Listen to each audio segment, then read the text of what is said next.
नमस्कार।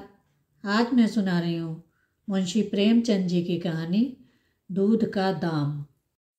अब बड़े बड़े शहरों में दाइयाँ, नर्सें और लेडी डॉक्टर सभी पैदा हो गई हैं, लेकिन देहातों में जच्चे खानों पर अभी तक भंगिनों का ही प्रभुत्व है और निकट भविष्य में इसमें कोई तब्दीली होने की आशा भी नहीं है। बाबू महेश नाथ अपने गांव के जमींदार थे, शिक्षित थे और जच्चे खानों में सुधार की आवश्यकता को मानते थे, लेकिन इसमें जो बाधाएं थीं उन पर कैसे विजय पाते। कोई नर्स देहात में जाने पर राजी न हुई और बहुत कहने सुनने से राजी भी हुई तो इतनी लंबी चौड़ी फीस मांगी कि बाबू साहब को सिर झुकाकर चले आने के सिवा और कुछ न सूझा। लेडी डॉक्टर के पास जाने की हिम्मत न पड़ी। उसकी फीस पूरी करने के लिए तो शायद बाबू साहब को अपनी आधी जायदाद बेचनी पड़ती। इसलिए जब 3 कन्याओं के बाद चौथा लड़का पैदा हुआ तो फिर वही गूदड़ था और वही गूदड़ की बहू। बच्चे अक्सर रात को ही पैदा होते हैं। एक दिन आधी रात को चपरासी ने गूदड़ के द्वार पर ऐसी हाँक लगाई कि पास पड़ोस में भी जाग पड़ गई। लड़की न थी कि मरी आवाज में पुकारता। गूदड़ के घर में इस शुभ अवसर के लिए महीनों से तैयारी हो रही थी। भय था तो यही कि फिर बेटी न हो जाए, नहीं तो वही बंधा हुआ 1 रुपया और 1 साड़ी मिलकर रह जाएगी। इस विषय में स्त्री पुरुष में कितनी बार झगड़ा हो चुका था, शर्त लग चुकी थी। स्त्री कहती थी, अगर अब की बेटा न हो तो मुंह न दिखाऊं। हाँ, मुंह न दिखाऊं, सारे लक्षण बेटे के हैं। और गूदड़ कहता था, देख लेना बेटी होगी और बीच खेत बेटी होगी। बेटा निकले तो मूंछ मुड़ा लूं। हाँ, मूंछ मुड़ा लूं। शायद गूदड़ समझता था कि इस तरह अपनी स्त्री में पुत्र कामना को बलवान करके वह बेटे की अवाई के लिए रास्ता साफ कर रहा है। भूंगी बोली, अब मूछे मुड़वा ले दाढ़ीजार। कहती थी ना कि बेटा होगा, सुनता ही ना था, अपनी ही रट लगाया जाता था। मैं आज तेरी मूछें मुड़ूंगी, खूंटी तक तो रखूंगी ही नहीं। गूदड़ ने कहा, अच्छा मोड़ लेना भली मानस, मूछें क्या फिर न निकलेंगी? तीसरे दिन देख लेना, फिर ज्यों की त्यों है। मगर जो कुछ मिलेगा उसमें आधा रख लूंगा, कह देता हूँ। भूंगी ने अंगूठा दिखाया और अपने 3 महीने के बालक को गूदड़ के सुपुर्द कर सिपाही के साथ चल खड़ी हुई। गूदड़ ने पुकारा, अरे सुन तो, कहाँ भागी जाती है? मुझे भी तो बधाई बजाने जाना पड़ेगा, इसे कौन संभालेगा? भूंगी ने दूर से ही कहा, इसे वहीं धरती पर सुला देना, मैं आके दूध पिला जाऊंगी। महेश नाथ के यहाँ अब भूंगी की खूब खातिरदारियां होने लगी। सवेरे हरीरा मिलता, दोपहर को पूरियां और हलवा, तीसरे पहर और रात को भी, और गूदड़ को भी भरपूर परोसा मिलता। भूंगी अपने बच्चे को दिन रात में 1 बार से ज्यादा दूध न पिला सकती थी। उसके लिए ऊपर के दूध का प्रबंध था। भूंगी का दूध बाबू साहब का भाग्यवान बालक पीता था और यह सिलसिला 12वें दिन भी ना बंद हुआ। मालकिन मोटी ताजी देवी थी, पर अब की कुछ ऐसा संयोग हुआ कि उन्हें दूध ही नहीं उतरा। तीनों लड़कियों के बाद इतने इफरात से दूध होता था कि लड़कियों को बदहजमी हो जाती थी। अब की 1 बूंद दूध नहीं। भूंगी दाई भी थी और दूध पिलाई भी। मालकिन कहती, भूंगी हमारे बच्चे को पाल दे, फिर जब तक तू जिए बैठी खाती रहना। 5 बीघे माफी दिलवा दूंगी, नाती पोते तक चैन करेंगे। और भूंगी का लाड़ला ऊपर का दूध हजम न कर सकने के कारण बार बार उल्टी करता और दिन दिन दुबला होता जाता था। भूंगी कहती, बहू जी मुंडन में चूड़े लूंगी, कह देती हूँ। बहू जी उत्तर देती, हाँ चूड़े लेना भाई, धमकाती क्यों है? चांदी के लेगी या सोने के? वाह बहू जी, चांदी के चूड़े पहन के किसे मुंह दिखाऊंगी और किसकी हंसी होगी? अच्छा सोने के ले लेना, कह तो दिया। और ब्याह में कंठा लूंगी और गूदड़ के लिए हाथों के तोड़े, वह भी लेना। भगवान वह दिन तो दिखावे। घर में मालकिन के बाद भूंगी का राज्य था। महरियां, महाराजिन, नौकर चाकर सब उसका रोब मानते थे। यहाँ तक कि खुद बहू जी भी उससे दब जाती थी। एक बार तो उसने महेश नाथ को भी डांटा था, हंसकर टाल गए। बात चली थी भंगियों की। महेश नाथ ने कहा था, दुनिया में और चाहे जो कुछ होए, भंगी भंगी ही रहेंगे, इन्हें आदमी बनाना कठिन है। इस पर भूंगी ने कहा था, मालिक, भंगी तो बड़े बड़ों को आदमी बनाते हैं, उन्हें कोई क्या आदमी बनाएगा। यह गुस्ताखी करके किसी दूसरे अवसर पर भला भूंगी के सिर के बाल बच सकते थे, लेकिन आज बाबू साहब ठठाकर हंसे और बोले, भूंगी, बात बड़े पते की कहती है। भूंगी का शासनकाल साल भर से आगे न चल सका। देवताओं ने बालक के भंगिन का दूध पीने पर आपत्ति की। मोटे राम शास्त्री तो प्रायश्चित का प्रस्ताव कर बैठे। दूध तो छुड़ा दिया गया, लेकिन प्रायश्चित की बात हंसी में उड़ गई। महेश नाथ ने फटकार कर कहा, प्रायश्चित की खूब कही शास्त्री जी, कल तक उसी भंगिन का खून पिलाकर पला, अब उसमें छूत घुस गई। वाह रे आपका धर्म। शास्त्री जी शिखा फटकार कर बोले, यह सत्य है। वह कल तक भंगिन का रक्त पीकर पला, मांस खाकर पला, यह भी सत्य है। लेकिन कल की बात कल थी, आज की बात आज। जगन्नाथपुरी में छूत अछूत सब एक पंगत में खाते हैं, पर यहाँ तो नहीं खा सकते। बीमारी में तो हम भी कपड़े पहने खा लेते हैं, खिचड़ी तक खा लेते हैं बाबूजी, लेकिन अच्छे हो जाने पर तो नियम का पालन करना ही पड़ता है। आप धर्म की बात न्यारी है, तो इसका यह अर्थ है कि धर्म बदलता रहता है, कभी कुछ कभी कुछ। और क्या, राजा का धर्म अलग, प्रजा का धर्म अलग, अमीर का धर्म अलग, गरीब का धर्म अलग। राजे महाराजे जो चाहें खाएं, जिसके साथ चाहें खाएं, जिसके साथ चाहे शादी ब्याह करें, उनके लिए कोई बंधन नहीं। समर्थ पुरुष हैं। बंधन तो मध्य वालों के लिए है। प्रायश्चित तो न हुआ, लेकिन भूंगी को गद्दी से उतरना पड़ा। हाँ, दान दक्षिणा इतनी मिली कि वह अकेले न ले जा सकी, और सोने के चूड़े भी मिले। एक की जगह 2 नई साड़ियाँ, मामूली नैन सुख की नहीं, जैसी लड़कियों की बार मिली थी। इसी साल प्लेग ने जोर बांधा और गूदड़ पहले ही चपेट में आ गया। भूंगी अकेली रह गई, पर गृहस्थी ज्यों की त्यों चलती रही। लोग ताक लगाए बैठे थे कि भूंगी अब गई। फला भंगी से बातचीत हुई, फला चौधरी आए, लेकिन भूंगी न कहीं आई न कहीं गई। यहाँ तक कि 5 साल बीत गए और उसका बालक मंगल दुर्बल और सदा रोगी रहने पर भी दौड़ने लगा। सुरेश के सामने पिद्दी सा लगता था। एक दिन भूंगी महेश नाथ के घर का परनाला साफ कर रही थी। महीनों से गलीच जमा हो गया था, आंगन में पानी भरा रहने लगा था। परनाले में एक लंबा मोटा बांस डालकर जोर से हिला रही थी। पूरा दाहिना हाथ परनाले के अंदर था कि एकाएक उसने चिल्लाकर हाथ बाहर निकाल लिया, और उसी वक्त एक काला सांप परनाले से निकलकर भागा। लोगों ने दौड़कर उसे मार तो डाला, लेकिन भूंगी को न बचा सके। समझे, पानी का सांप है, विषैला न होगा, इसलिए पहले कुछ गफलत में हो गए। जब विष देह में फैल गई और लहरें आने लगी, तब पता चला कि वह पानी का सांप नहीं, गेहुअन था। मंगल अब अनाथ था। दिन भर महेश बाबू के द्वार पर मंडराया करता। घर में जूठन इतना बचता था कि ऐसे ऐसे 10-5 बालक पल सकते थे। खाने की कोई कमी न थी। हाँ, उसे तब बुरा जरूर लगता जब उसे मिट्टी के कटोरों में ऊपर से खाना दिया जाता था। सब लोग अच्छे अच्छे बर्तनों में खाते हैं, उसके लिए मिट्टी के कटोरे। यूं उसे इस भेदभाव का बिल्कुल ज्ञान न था, लेकिन गांव के लड़के चिढ़ा चिढ़ा कर उसका अपमान करते रहते थे। कोई उसे अपने साथ खिलाता भी न था।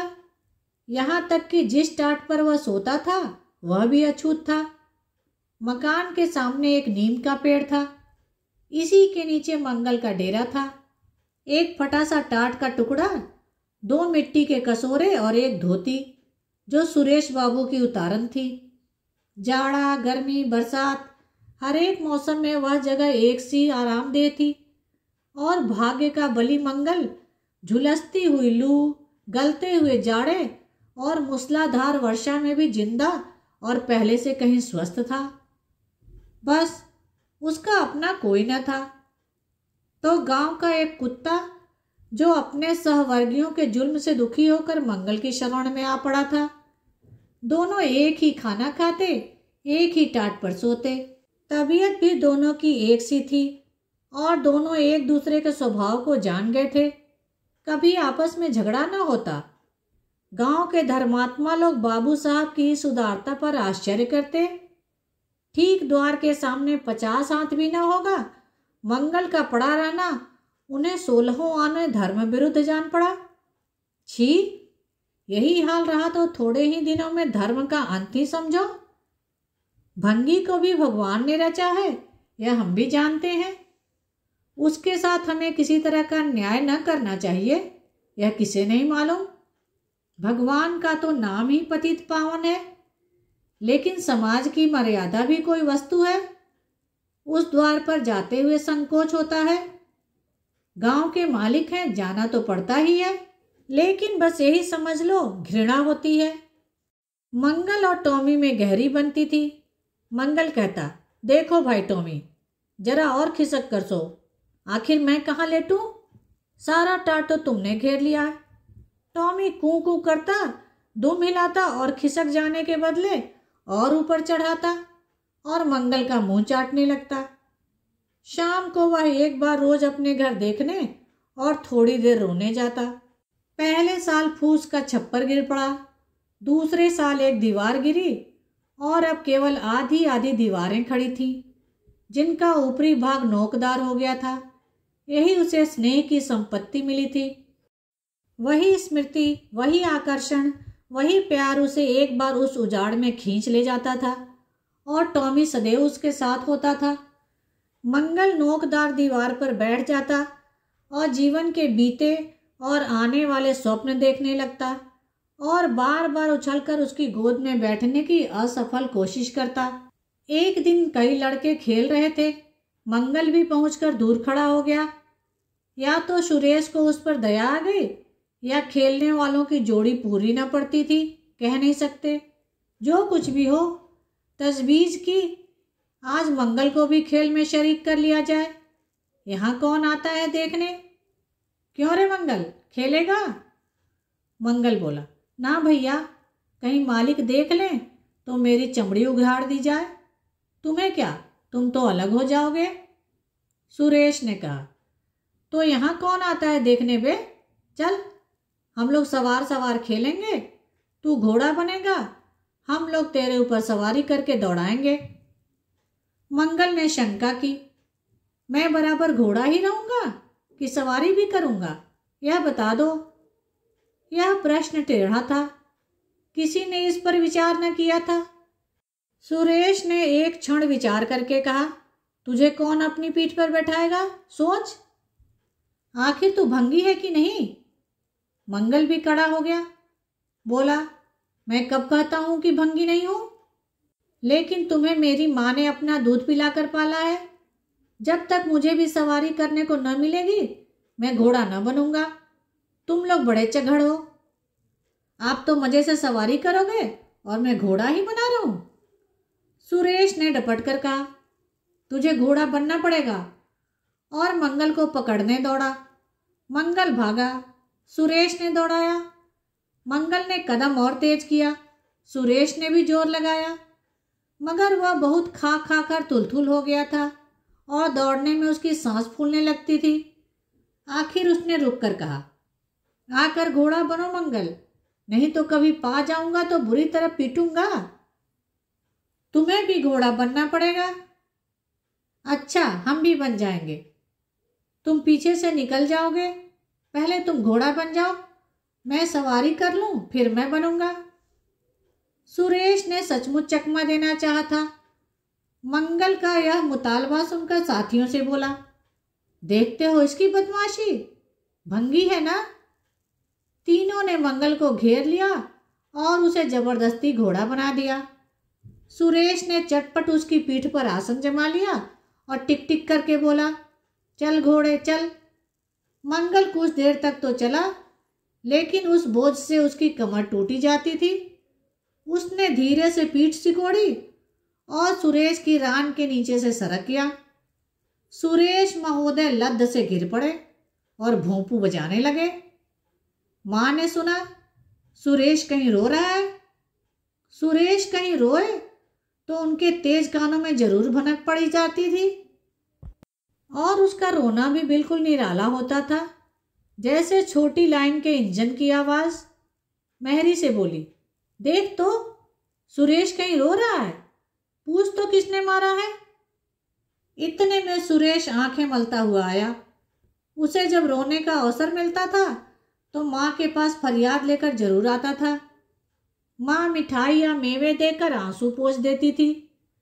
आप थे तो 8 साल के, मगर थे बिल्कुल गावदी।